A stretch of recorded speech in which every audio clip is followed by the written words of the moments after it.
Bismillahirrahmanirrahim. Assalamualaikum warahmatullahi wabarakatuh. Innal hamdalillah nahmaduhu wa nasta'inuhu wa nastaghfiruh wa na'udzu billahi min shururi anfusina wa min sayyiati a'malina. May yahdihillahu fala mudilla lahu wa may yudlil fala hadiya lahu. Asyhadu an la ilaha illallah wa asyhadu anna Muhammadan 'abduhu wa rasuluh la nabiyya ba'dahu. Allahumma shalli ala sayyidina Muhammad wa ala ali sayyidina Muhammad. Qala Allah Ta'ala fi kitabil karim wa a'udzu billahi minasy syaithanir rajim. Bismillahirrahmanirrahim. Innal ladzina qalu rabbuna Allah tsumma istaqamu tatanazzalu 'alaihimul malaikatu alla takhafu wa la tahzanu wa abshiru bil jannati allati kuntum tu'adun. Nahnu awliya'ukum fil hayatid dunya wa fil akhirah wa lakum fiha ma tashtahi anfusukum wa lakum fiha ma tad'un. Nuzulan min ghafurir rahim. Wa man ahsanu qawlan mimman da'a ila Allahi wa 'amila shalihan wa qala innani minal muslimin. Wa qala ya ayyuhalladzina amanu ittaqullaha wa qulu qawlan sadida yuslih lakum a'malakum wa yaghfir lakum dhunubakum wa may yuti'illah wa rasulahu faqad faza fawzan 'azima. Wa qala Nabi sallallahu alaihi wasallam jaddidu imanakum. Qila ya Rasulullah kaifa nujaddidu imanana? Qala Rasulullah sallallahu alaihi wasallam akthiru min qawli la ilaha illallah. Wa qala qulun nabiyyu rabbana wa rabbana hadhihi ummah jihadu fi sabilillah azza wa jalla sallallahu alaihi wa sallam Rasulullah qala Rasulullah sallallahu alaihi wasallam. Bapak-bapak yang sama-sama menghargai Allah Subhanahu wa taala, bersyukur kita kepada Allah Subhanahu wa taala. Hari ini Allah Subhanahu wa taala mendudukan kita dalam satu perkara mulia, yaitu perkara agama. Tidak lain tidak bukan karena Allah Subhanahu wa taala sangat mementingkan perkara agama ini, maka Allah Subhanahu wa taala mengorbankan kekasih-kekasihnya, mengorbankan seluruh anbiya Rasul untuk menyebarkan agama. Hadirin Allah Subhanahu wa taala, sahabat ulama mengatakan, kalau seandainya Allah Subhanahu wa taala tidak menurunkan Al-Qur'an, kalau seandainya Allah Subhanahu wa taala tidak menurunkan Al-Qur'an, tetapi hanya satu surat yang Allah turunkan di bumi ini, maka sesungguhnya satu surat ini cukup untuk menjadi pedoman agar orang bisa selamat dunia dan akhirat. Suratnya adalah Bismillahirrahmanirrahim. Wal 'ashr innal insana lafi khusr illa alladziina aamanu wa 'amilus shalihati wa tawassaw bil haqqi wa tawassaw bis sabr. Hadirin Allah Subhanahu wa taala, setiap orang yang hilir mudik, mondar-mandir, berjalan di atas bumi ini selalu akan mencari yang disebut dengan kebahagiaan dan keberuntungan. Setiap orang yang berjalan di atas bumi ini pasti akan selalu mencari kebahagiaan dan keberuntungan. Tidak ada orang yang mencari kerugian. Pedagang mencari kebahagiaan melalui keberuntungan. Anak muda menikah mencari kebahagiaan, mencari keberuntungan. Orang pergi ke dokter mencari kesehatan, mencari keberuntungan. Orang yang menjadikan dirinya pejabat mencari kebahagiaan, mencari keberuntungan. Setiap manusia tidak pernah rumusnya mencari kerugian. Dan pasti dari keuntungan itu akan membuahkan yang disebut dengan kebahagiaan. Tetapi hal permasalahan harus kita pahami bahwa kebahagiaan bukan merupakan hasil usaha. Kebahagiaan bukan hasil usaha, tapi kebahagiaan adalah pemberian dari Allah SWT. Manakala orang menganggap bahwa kebahagiaan adalah usahanya, maka sebenarnya dia gagal secara keimanan. Padahal kebahagiaan adalah pemberian daripada Allah SWT. Dan hadirin Allah SWT yang disebut dengan kebahagiaan ini, dan Allah sudah tentukan, Allah sudah tetapkan, tidak ada kebahagiaan dalam kebenaran, tidak ada kebahagiaan dalam materi, tidak ada kebahagiaan dalam suasana yang enak. Tetapi Allah SWT telah menetapkan bahwa kebahagiaan adalah hanya dengan mengamalkan agama secara sempurna. Hadirin Allah SWT, fenomenanya hari ini, kita, saya, bapak-bapak, seluruh orang mencari kebahagiaan karena berdasarkan pemikiran kita. Mencari kebahagiaan berdasarkan pemikiran kita. Kalau boleh Pak, saya ceritakan berdasarkan bidang saya. Kita akan bercerita tentang apa yang sekarang terjadi fenomenanya seperti apa, kemudian apa penyebabnya, kemudian bagaimana cara menyelesaikan kejadian ini, dan siapa yang bertanggung jawab. Sebenarnya masalah kita ini hanya seperti ini, Bapak yang mengenal masalah. Jadi kita menghadapi suatu masalah, kita menghadapi suatu keadaan yang sesungguhnya keadaan yang ditentukan oleh Allah Subhanahu wa Ta'ala, tapi aspek daripada perbuatan kita. Fenomenanya seperti apa? Kemudian apa yang menjadi penyebab? Maka hari ini keimanan kita telah jauh daripada Allah Subhanahu wa Ta'ala. Keimanan kita tidak sempurna kepada Allah Subhanahu wa Ta'ala. Dalam nomenklatur bahasa Arab, kalimat tauhid, kalimat iman, kalimat la ilaha illallah, satu huruf lam alif di depan. Ini menandakan la nafi, tidak ada kecuali itu. Pak, saya mau minum air kopi, tidak ada, adanya air putih, merek Amia. Kalau minum teh, tidak ada, adanya air putih merek Amia. Kalau minum sosro, tidak ada, adanya air putih merek. Tidak ada kecuali itu. Maka sesungguhnya kalau kita mengatakan la ilaha illallah, tidak ada kecuali Allah. Tidak ada sesungguhnya seluruhnya kecuali Allah. Tidak ada yang bisa menyehatkan kecuali Allah. Tidak ada yang bisa memanggalkan kecuali Allah. Tidak ada yang bisa membuat bahagia kecuali Allah. Tidak ada yang bisa membuat senang kecuali Allah. Jadi Bapak Ibu ya, kalau yang namanya iman tidak boleh cacat sedikit. Jadi kalau Bapak kita saya mengatakan Pak, kita mau hujan, Bapak keluar dari rumah mau payung, udah mendungnya udah tebal, sekarang lagi mau hujan. Secara keimanan, iman kita batal. Satu orang mengatakan bahwa iman yang betul adalah iman yang tidak menghubungkan sesuatu dengan sesuatu. Karena yang bisa menghubungkan sesuatu dengan sesuatu adalah Allah SWT. Pak, pakai masker Pak, nanti kedengaran kufur di sisi Allah SWT.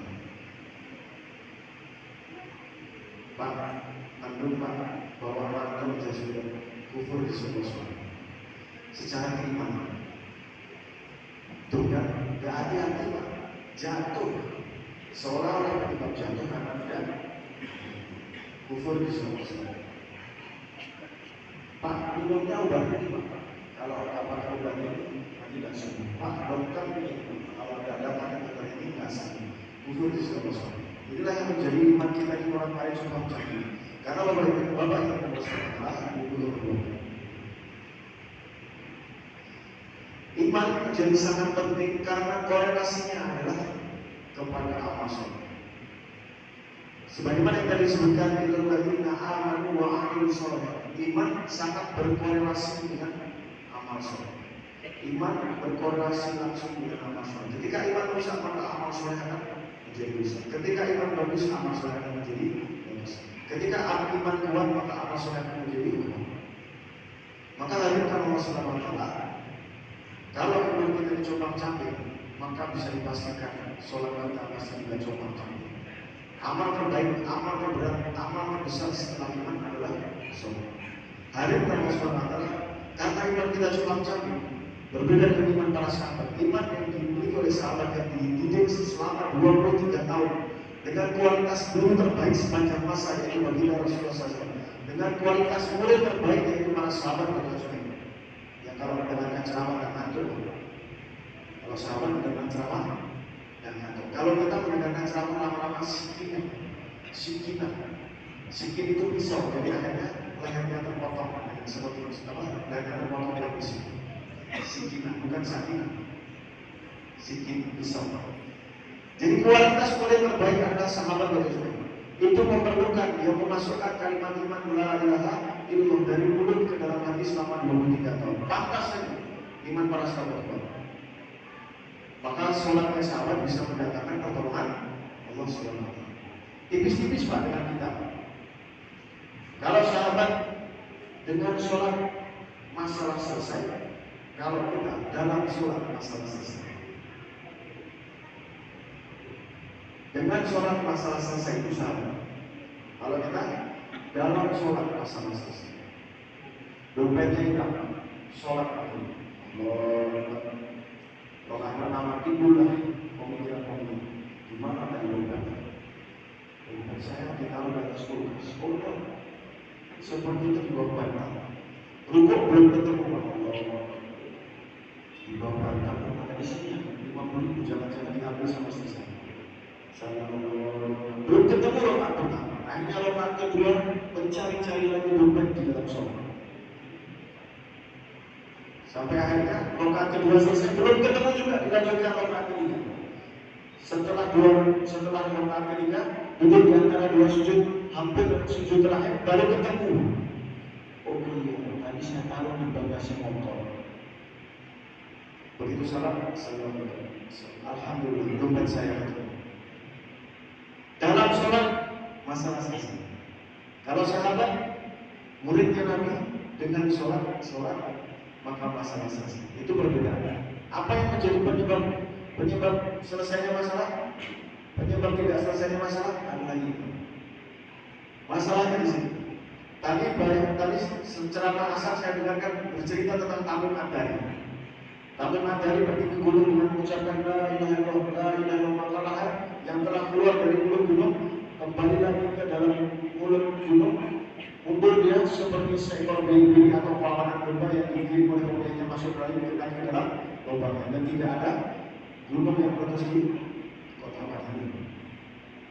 Itu kenapa? Bukan karena Tamim Ad-Dari hebat, tetapi iman yang sempurna mendatangkan pertolongan Allah Subhanahu wa Ta'ala. Coba Pak, nanti kalau gunung Merapi meletus, kita sama-sama ke atas. Kita ucapkan la ilaha illallah. Bapak yang pakai surban diangkat seperti siapa penci saya. La ilaha illallah. Kira-kira bagaimana?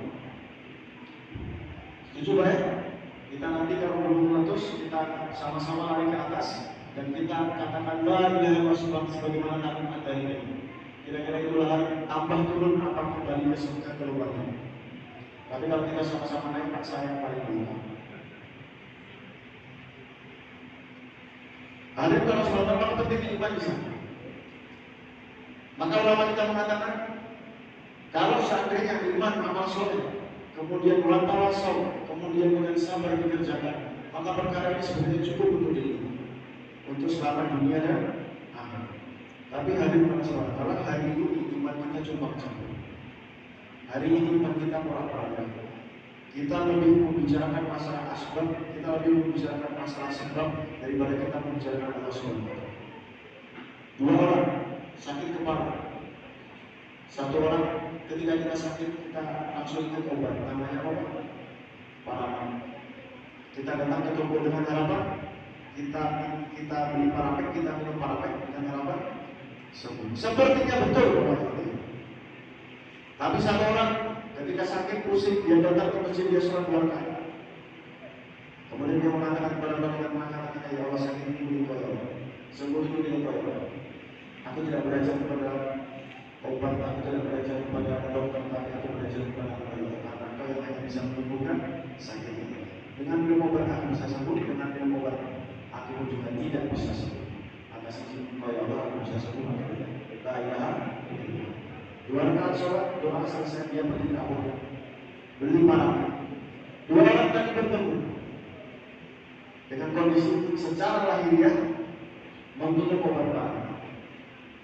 Kemudian dua-duanya keluar dari toko apotek. Dua-duanya tertabrak mobil dan dua-duanya meninggal di tempat. Kira-kira siapa yang mati berhasil? Yang membawa iman yang sempurna kepada Allah SWT. Hari Rasulullah, penyebab daripada compang-campingnya daripada iman kita ini akan menyebabkan amal soleh kita juga terganggu, juga compang-camping. Dan kalau amal soleh sudah terganggu, apalagi sholat yang dikatakan inna sholat tanha anil fahsya'i wal munkar, maka ketika orang sudah tidak sholat, pasti dia yang terjauh daripada perbuatan yang baik. Alias kalau orang tidak sholat, maka pasti dia akan melakukan perbuatan fahsya' dan munkar. Saya sendiri bercerita kepada bapak dan ibu sekalian. Saya punya kos-kosan di Polres Tangerang. Kos-kosannya gratis, ada juru-jurunya. Isinya sekarang 25, baru nambah kemarin sore 2 orang, jadi 27. Ada yang berminat apa? Gratis. Jadi kos-kosan saya dari 27 Yang tidak bisa ngaji 2 orang. Yang lainnya ahli ngaji. Yang lainnya ahli ngaji. Kemudian kami pernah bertandang ke tahanan di rumah tahanan Batu Sangkar di depan Indonesia. Ketika berkunjung kami menanyakan jumlah slotnya berapa, jumlah tempat tidurnya berapa. Alhamdulillah dijawab 30.000. 30.000. Kemudian ditanyakan sekarang penghuninya berapa Pak yang ngekos di sini? Penghuninya 145. Jadi sudah overload 110. Ditanyakan lagi, yang orang tanah datar berapa Pak? Dari 145 yang orang tanah datar 140. Yang dari 145 itu yang agamanya Islam berapa Pak? Yang agamanya Islam 144.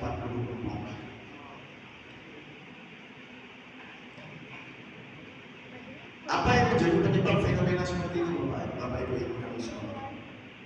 Kenapa orang Islam negerinya berdasarkan kitabullah, ada tulisan di syarat-syarat tulisan di kitabullah, tetapi banyak yang melakukan fasya-ul-munkar. Yang paling muda Pak di kos-kosan kami ini, yang paling muda kelahiran 9. Ada juga Pak yang ada alumni remaja angkatan 65 ada juga. Remaja angkatan 65. Rambutnya sudah mulai putih-putih di sini. Kenapa ini terjadi? Padahal negara kita, padahal kampung kita mulia. Ataupun kisah-kisah daripada baginda Rasulullah SAW membangun sebuah peradaban. Dimulai dari satu peristiwa, satu keadaan yang disebut dengan umat dalam keadaan jahiliyah. Apa yang disebut dengan jahiliyah? Jahiliyah itu bukan bodoh. Jahil bukan bodoh. Jahil itu tahu tapi sengaja. Jahil bukan bodoh. Ada anak jahil, tembok putih. Sekiranya tembok itu sudah dicat, baru saja dicat, tapi dengan piloks dia coret-coret. Kalau ditanya ini boleh nggak dicoret-coret menurut kamu? Dia mengatakan tidak boleh Pak. Karena jahil, maka temboknya dicoret-coret. Anak SD menjahili temannya sendiri. Kenapa? Ditolak-tolak bikin kepala. Tapi kalau ditanya, boleh nggak menyentuh bagian kepala, ditolak-tolak sampai kamu berkelahi sama teman kamu? Dia bilang tidak boleh. Tahu tetapi sengaja. Zaman jahiliyah, mereka tahu ada Allah Subhanahu Wa Taala dengan menyembahnya dengan cara mentowafi daripada Ka'bah yang dibuat oleh Nabi Ibrahim alaihissalam dan Nabi Ismail alaihissalam. Mereka tahu. Tapi mereka membuat 360 berhala di sekitar Ka'bah. Setelah mereka tawaf kepada Ka'bah, mereka mengelilingi berhala-berhala mereka. 360 saja. Mereka tahu ada Tuhan satu di atas langit. Ini namanya jahil. Mereka tahu tidak boleh membunuh orang, tetapi mereka membunuh anak perempuan mereka sendiri lantaran sebagai ayah. Namanya jahil. Sekarang kalau kita cari yang tadi di dalam tahanan, cari yang tadi di dalam kos-kosan, kita tanya sama mereka, Bang, udah boleh nggak pakai narkoba? Mereka katakan tidak boleh. Tahu tapi sengaja. Mas, boleh nggak maling ayam, maling sapi? Mereka bilang tahu, mereka sengaja. Pak, boleh nggak nyolong ngegas kopi, motor kopi? Mereka bilang tahu, tapi mereka sengaja. Jadi hari ini Allah Subhanahu Wa Taala, hari ini umat masyarakat kita tahu tetapi sengaja. Jadi dalam keadaan jahil, termasuk kita. Apakah setiap orang di tanah datar ini tidak tahu kalau tidak sholat itu dosa? Tahu. Tetapi kenapa masih tidak sholat? Karena dalam dirinya ada kejahatan, termasuk itu. Maka hari ini fenomenanya sekarang sudah kita temukan. Masyarakat umat kita saya dalam keadaan jahil, imannya tidak sempurna kepada Allah Subhanahu Wa Taala. Kenapa hal ini terjadi? Kenapa hal ini bisa ada di dalam lingkungan kita? Jawabannya cuma satu. Karena tidak dibawa ke masjid. Jadi fenomenanya dalam keadaan jahiliyah, penyebabnya iman tidak sempurna. Kenapa iman tidak sempurna? sehingga amal menjadi rusak karena tidak tersuasana ke masjid. Diulangi lagi Pak, fenomenanya adalah jahiliyah. Kemudian yang kedua, apa penyebabnya? Karena iman tidak sempurna. Inna sholata tanha 'anil fahsya'i wal munkar. Karena orang sudah tidak sholat, maka akhirnya orang menjadi berbuat fahsya wal munkar. Kenapa orang tidak sholat? Karena orang tidak yakin kepada Allah Subhanahu wa taala. Orang imannya tidak sempurna kepada Allah Subhanahu wa taala. Dalam diri seseorang, kata Nabi, ada segumpal daging. Kalau daging itu baik maka baik seluruhnya, maka kalau dalam segumpal daging itu maka buruk seluruhnya. Jadi Bapak Ibu yang mengenal Subhanahu wa taala, kalau mau membangun sebuah negeri, bukan hanya ditentukan pemerintahan yang baik, bukan, tetapi ditentukan dari hati-hati manusia. Kalau sebuah negeri, sebuah negara tersusun negara yang baik, pasti akan tersusun dari provinsi yang baik. Provinsi yang baik tersusun dari kabupaten yang baik. Kabupaten yang baik tersusun dari kecamatan yang baik. Kecamatan yang baik tersusun daripada nagari yang baik. Nagari yang baik tersusun daripada jorong yang baik. Jorong yang baik tersusun daripada keluarga yang baik. Keluarga yang baik tersusun daripada individu yang baik. Individu yang baik terbentuk tersusun dari hati yang baik. Maka kalau hati kita sudah baik, imannya sempurna kepada Allah Subhanahu wa taala, maka akan membentuk keluarga yang baik. Keluarga yang baik membentuk jorong yang baik. Jorong yang baik membentuk nagari kecamatan yang baik. Kecamatan yang baik membentuk kabupaten yang baik. Kabupaten yang baik membentuk daripada provinsi yang baik. Provinsi yang baik membentuk daripada negara yang baik. Jadi kalau mau mencita-citakan sebuah negara, sebuah negeri, sebuah kabupaten yang madani, berdatuk thayyibatun warabun ghafur, tidak cukup hanya dengan memilih pemimpin yang baik, tetapi dengan memperbaiki hati-hati manusia. Bagi iman, hubungan dengan Allah Subhanahu wa taala. Kemana harus memperbaiki iman? Kemana harus memperbaiki hati? Tidak bukan balik ke surau. Pulang ke surau. Karoseri kita adalah karoseri Allah Subhanahu wa taala. Ada mobil Allah Subhanahu wa taala. Di mana rumah Allah Subhanahu wa taala? Di masjid. Motor Scoopy atau motor Mio, Yamaha Mio, kalau rusak dibawa kemana? Bengkel. Bengkelnya jangan bengkel mesin bubur. Bengkel motornya motor Yamaha, Yamahanya yang matic, tidak bisa Yamaha manual, tidak cocok Pak. Motor saja harus treatmentnya betul. Bagaimana dengan manusia? Masa kalau imannya rusak dibawa ke puncak patung? Tidak bisa Pak. Imannya rusak, sholatnya malas, bawa ke masjid. Karena apa? Di masjid akan diperbaiki oleh Allah Subhanahu wa taala. Motor saja treatmentnya betul. Karena hari ini Bapak Ibu yang mulia, iman kita rusak, amal kita rusak. Bahkan Nabi SAW sampai menggambarkan, karena iman kita rusak, amal kita rusak, maka alam pun akan menjadi rusak. Bapak Ibu.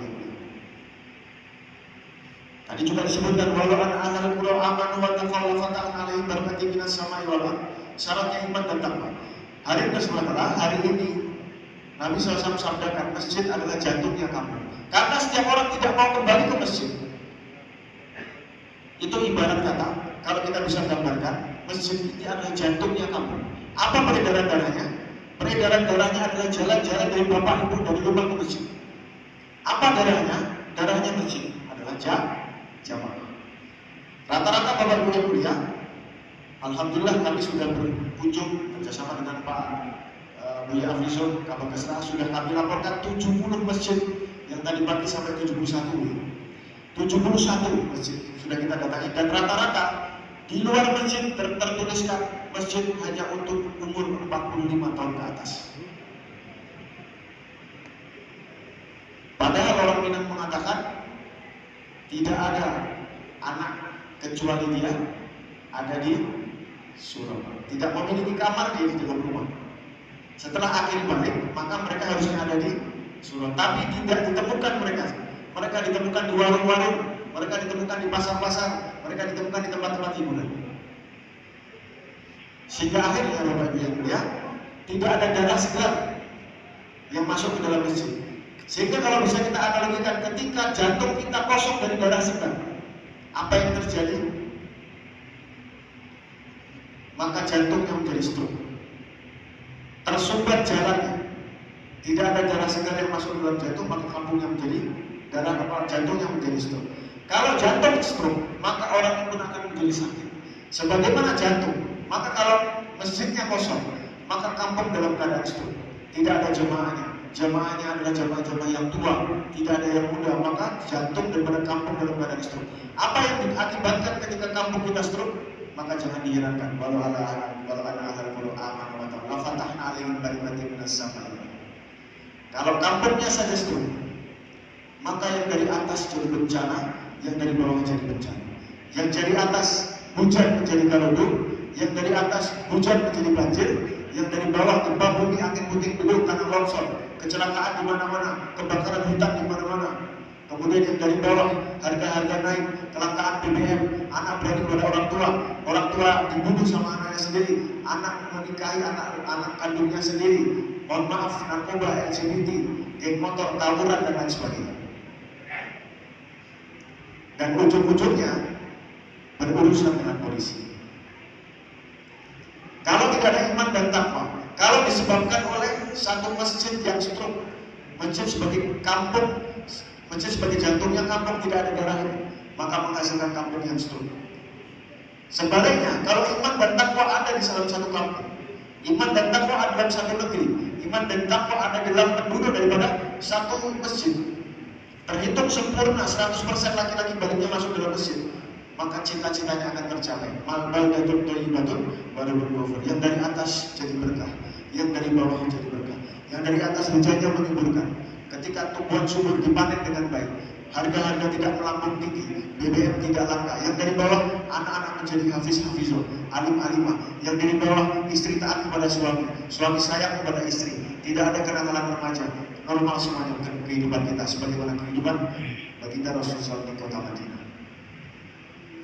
Maka hadirin Allah Subhanahu wa taala, sekarang PR-nya adalah bagaimana memperbaiki hati-hati manusia melalui mekanisme masjid.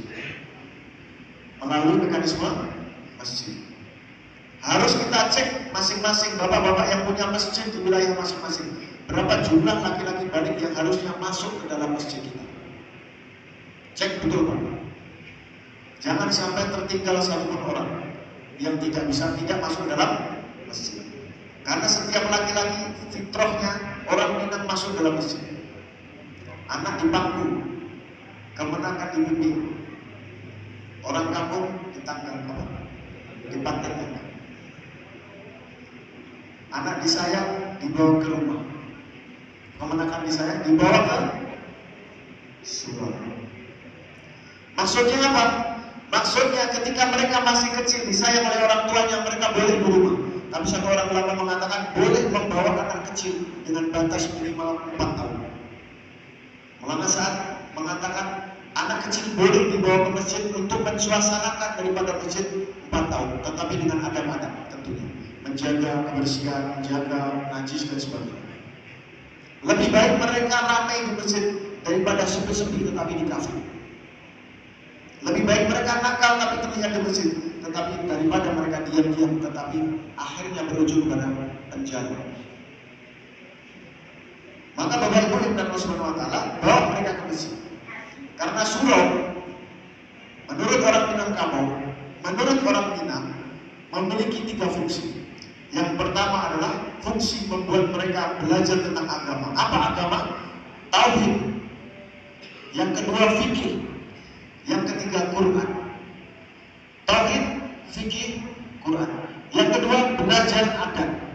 Apa? Adat istiadat itu sendiri. Yang kedua belajar silat. Betul. Silat.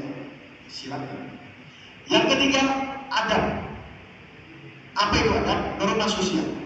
Mereka harus bersosialisasi antara lelaki dengan yang lain di dalam masjid. Tapi hari ini Allah SWT, kemana mereka sekarang? Masjid kosong. Mereka kita temukan malam-malam di lapangan Cinduamatu. Jauh-jauh dari Linto ada di lapangan Cinduamatu. Kemana mereka sekarang? Karena bapak tidak mencari mereka.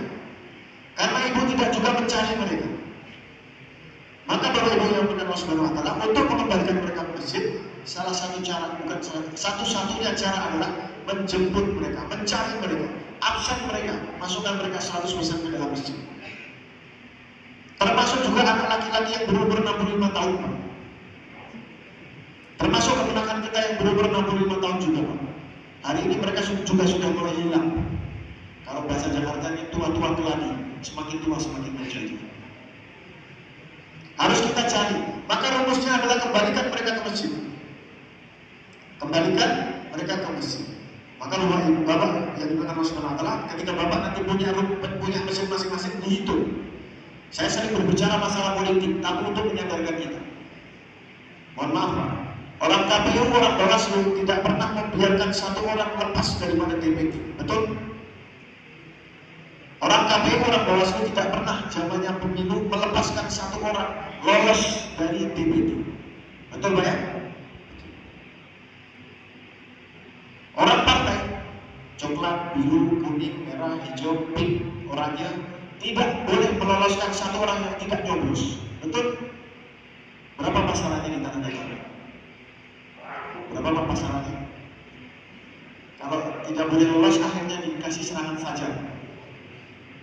Berapa jumlah ini dalam amplopnya berapa? Itu semata-mata supaya bapak-bapak tidak lolos untuk tidak mencoblos. Karena rugi sekali meninggalkan satu orang tanpa mencoblos. Betul? Kalau seandainya bapak dan ibu tidak mencoblos, yang resikonya atau salah mencoblos, resikonya hanya 5 tahun. Bagaimana dengan satu orang yang dia tidak sholat, dia meninggalkan sholat dengan sengaja? Bahwasanya dalam satu hadis dikatakan, apabila satu orang meninggalkan sholat dengan sengaja, maka dia akan masuk ke dalam neraka selama satu hukum. Satu hukum lamanya 80 tahun, 80 tahun akhirat. Satu hari akhiratnya sama dengan 1000 tahun dunia. Satu orang ulama mengatakan, satu orang yang meninggalkan sholat dengan sengaja, dia akan masuk dalam neraka selama 280.800.000 tahun. Dan kita diam saja. Yang penting anak saya sholat, Pak. Yang penting istri saya sholat, Pak. Yang penting saya sholat di masjid. Orang lain bukan urusan saya. Maka hadirin Allah Subhanahu wa Ta'ala, Bapak punya kewajiban menghitung jumlah laki-laki balik yang ada di masing-masing masjid. Berapa jumlahnya? Setelah dihitung, jangan sampai ada yang lolos. Akhirnya kita jemput satu persatu untuk bawa masuk ke dalam masjid. Tidak ada cara yang paling bagus, tidak ada cara yang paling tepat kecuali menjemput. Karena konsepnya balik ke surau. Hari ini tidak mungkin, Pak, tidak dengan door to door. Orang mengumpulkan barang buruk dengan door to door, Pak. Kemarin kami lihat di Sungai, Pak. Saya tanya, itu apa, Pak, mobilnya? Itu mengumpulkan barang buruk, Pak. Door to door. Barang buruk, door to door. Di pasar Batu Sangkar bisa. Di pasar Batu Sangkar setiap hari ada yang orang door to door, Pak. Jualan ember sambil dipukul-pukul. Ember, door to door. Apakah ada yang mengatakan sesat? Tidak. Lalu kenapa orang door to door dikatakan sesat? Padahal Nabi SAW dalam Hayatus Sahabat diceritakan dalam kitab Torikh sejarah, Nabi SAW mendatangkan umat hanya 2 kali. Pertama kali ketika beliau menerima wahyu dari Allah Subhanahu wa Ta'ala untuk mengumpulkan bani-bani. Wahai bani-bani ini, apakah kalian percaya kepada aku bahwa di balik bukit ini akan ada pasukan yang menyerang kita? Kami percaya Muhammad karena engkau Nabi. Kalau engkau percaya kepada saya, ucapkan la ilaha illallah. Maka seluruh bani mengatakan, gila kamu Muhammad. Hanyakah perkara ini kamu mengumpulkan kami? Gila kamu Muhammad. Itu peristiwa pertama Nabi SAW mendatangkan umat. Peristiwa kedua Nabi SAW ketika Haji Wada mendatangkan umat. Karena umat sudah terkumpul, sudah mengetahui Islam yang kafah, sehingga diberikan wasiat oleh Nabi, sampaikan Islam ini kepada siapa yang tidak datang di sini, kepada siapa yang tidak datang pada saat ini. Hanya 2 kali. Selain itu, Nabi SAW door to door. Yang kedua, Bapak Ibu yang berkata sebenarnya, berarti kalau kita kembali ke masjid untuk mengobati hati kita, untuk kembali kepada Allah Subhanahu wa Ta'ala, maka konsepnya harus itikaf. Tidak bisa tidak. Ada orang, Pak, yang sakit jantung tidak itikaf di rumah sakit. Ada, Pak, orang yang sakit stroke tidak itikaf di rumah sakit. Atau terbalik, adakah orang yang paduan tetapi itikaf di rumah sakit? Jadi jangan dibolak-balik. Ketika sakitnya itu parah, maka harus itikaf dulu. Untuk mengobati penyakit hati, maka kita harus itikaf. Alhamdulillah, Buya Afrizal sudah memulai mengajar kami, Buya. Konsepnya di situ. Karena apa? Hadirin Allah Subhanahu wa taala, yang memperbaiki setiap orang yang rusak imannya adalah Allah Subhanahu wa taala. Kursi yang rusak tidak bisa diperbaiki kursi yang baik. Yang bisa memperbaiki kursi yang rusak adalah dekat kursi. Kita semua tidak bisa memperbaiki masing-masing di antara kita. Yang bisa memperbaiki masing-masing dari kita adalah Allah Subhanahu wa taala. Caranya adalah dekatkan dia kepada rumah Allah, dekatkan dia rumah perbaikan iman, yaitu di dalam masjid, di dalam surga. Maka harus berkata, Bapak Ibu yang mulia saudara, ketika Bapak Ibu nanti pulang, jangan lupa untuk menghitung 100% laki-laki balik masuk ke dalam masjid. Rumusnya adalah yang pertama, kerjakan door-to-door, bawa dia itikaf. Karena apa? Daripada orang Minang sudah mengajarkan perkara itu. Anak umur akil balik tidak punya dia kamar di dalam rumah. Betul Pak ya? Di dalam janji setia Bukit Marapalang disebutkan di situ. Di dalam undang-undang adat Minangkabau disebutkan ada 4 kitab di situ. Ada kitab syarat, ada kitab lampung, ada kitab nagari, ada kitab 20 pasal. Dan juga hukum adat. Ada adat nanbana adat hukum ya. Hukum nan sabana adat. Hukum nan teradatkan, hukum nan diadatkan, dan hukum adat istiadat. Cara untuk mendapatkan adat itu diajarkan ketika disuruh. Bagaimana kalau tidak itikaf, Pak? Diajarin adat sebanyak itu, Pak. Bagaimana kalau tidak nginep di dalam masjid? Maka konsep orang Minang dikatakan untuk mempersiapkan seorang laki-laki yang nanti mereka akan safar jauh. Mereka akan meninggalkan daripada negerinya.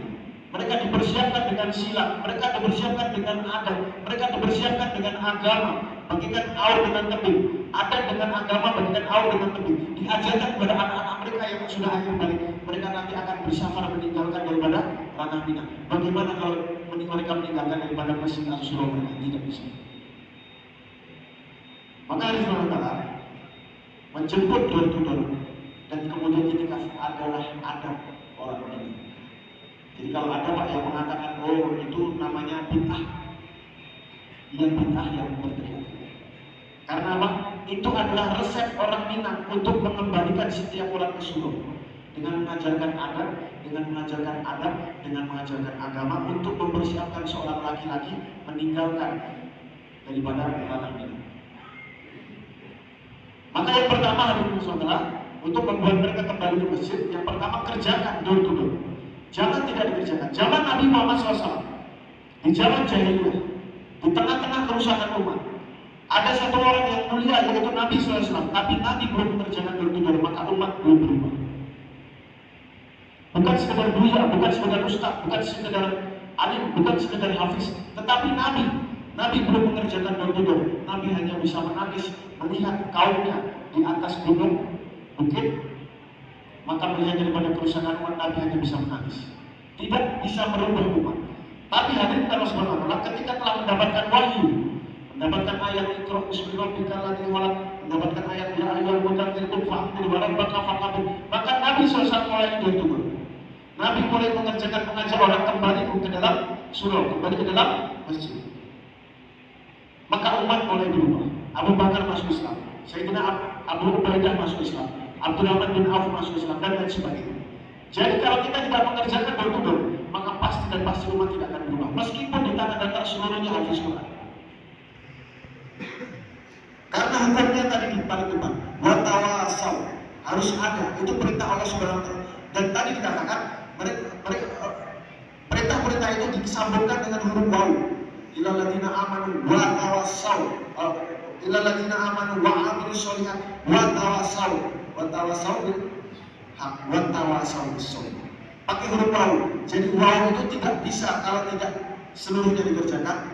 Kalau hanya satu maka tidak akan berhasil. Maka kerjakan door-to-door. Yang kedua, Bapak Ibu yang Allah Subhanahu wa taala, harus berulang-ulang secara istiqomah.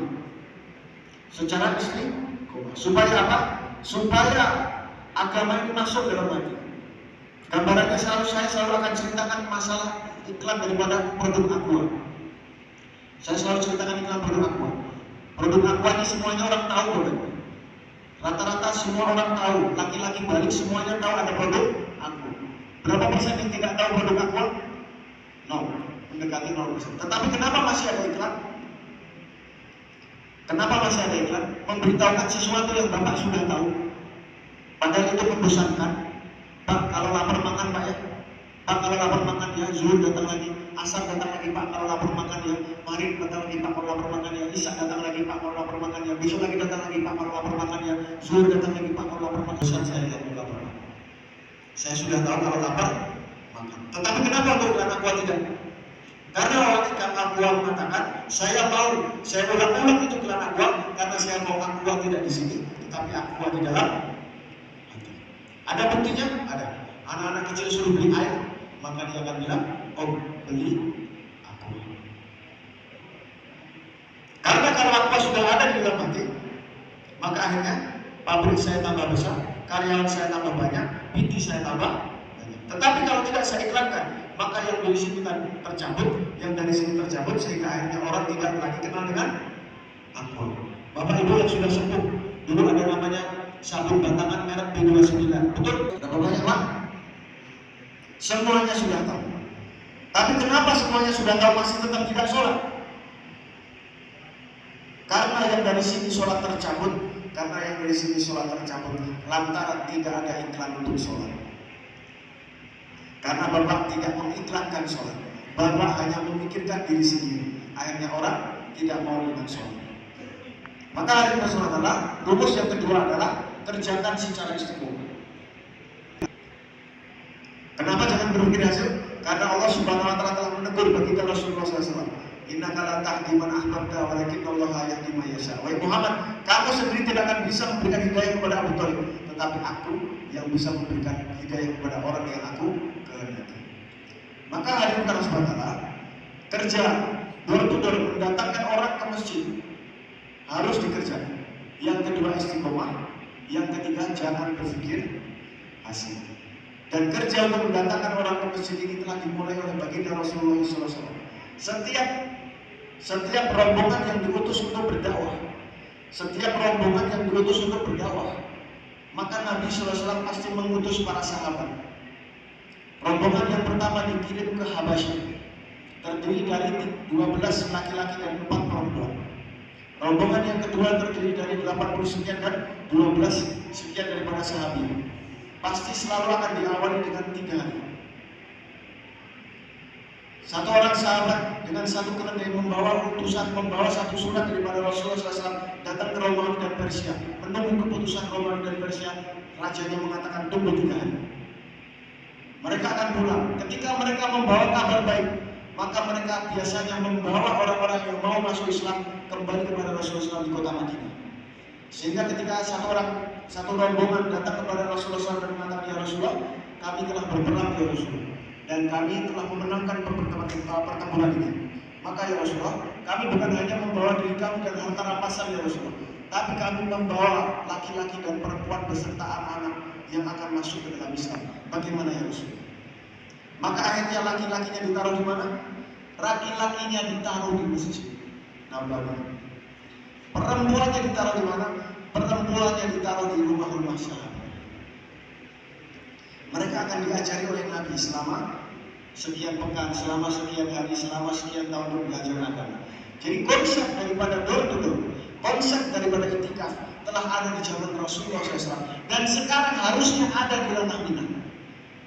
Karena orang-orang zaman dahulu, orang-orang Minang telah tahu perkara ini. Bukankah mereka memiliki keberanian untuk berteriak? Tidak ada darangan yang mau berteriak tentang kembali ke surga. Ada bersani salah bersani kitabullah. Betul? Yang kedua, mereka adalah orang-orang yang intelijensinya luar biasa. Mereka telah menggali berbagai banyak kitab. Mereka telah belajar banyak kitab, sehingga mereka meyakini bahwa ini adalah cara yang diambil oleh Rasulullah SAW untuk ke surga. Adalah satu-satunya cara untuk memperbaiki keadaan kita. Bagaimana golongan terdahulu? Wasabiqunal awwaluna minal muhajirin wal ansar walladzina tabauhum bi ihsan radhiyallahu anhum. Bapak menjadi muhajirin entah Bapak menjadi ansor. Jadi hadirin saudara, kalau ada orang-orang yang belum memiliki pengertian tentang kerja ini, maka berikan pengertian yang secara wajar. Kita berikan pengertian untuk balik ke surau. Orang di dalam masjid kita yang meninggalkan sholat dengan sengaja. Boleh kita berteriak-teriak masalah Palestina. Saya setuju, kami setuju, kami mendukung. Kirimkan bantuan ke sana, kirimkan doa ke sana. Tetapi hadirin saudara, dari segi urgen, kemudian melawan Zionis, status matinya adalah mati syahid. Kalau kita kirim bantuan ke sana, berarti kita yang tadi subuh tidak sholat, mati masuk mana? Secara urgensi, secara kegawat daruratan.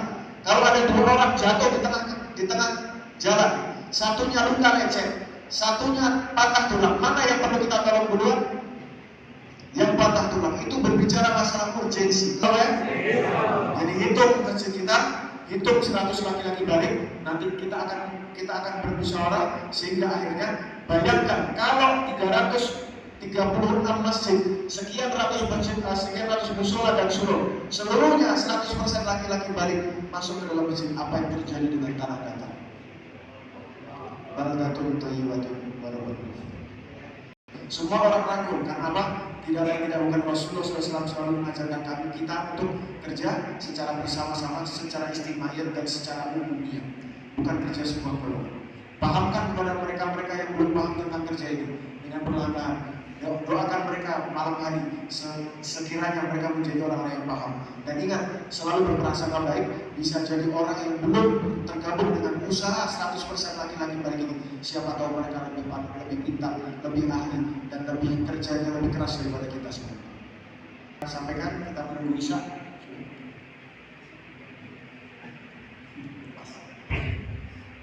Itu saja yang perlu disampaikan, yang benar datang dari Allah Subhanahu wa taala, yang salah saya pribadi mau dijelaskan. Mudah-mudahan Allah Subhanahu wa taala memberkahi usaha kita, mudah-mudahan Allah Subhanahu wa taala menerima pengorbanan kita, pengorbanan dari ibu sekalian. Apapun yang kita pikirkan, apapun yang kita risaukan, mudah-mudahan sesuai dengan misalnya baginda Rasulullah sallallahu alaihi wasallam. Subhanallah wa bihamdihi, subhanallah wa bihamdihi, asyhadu an la ilaha illa anta, astaghfiruka wa atubu ilaik. Assalamualaikum warahmatullahi wabarakatuh.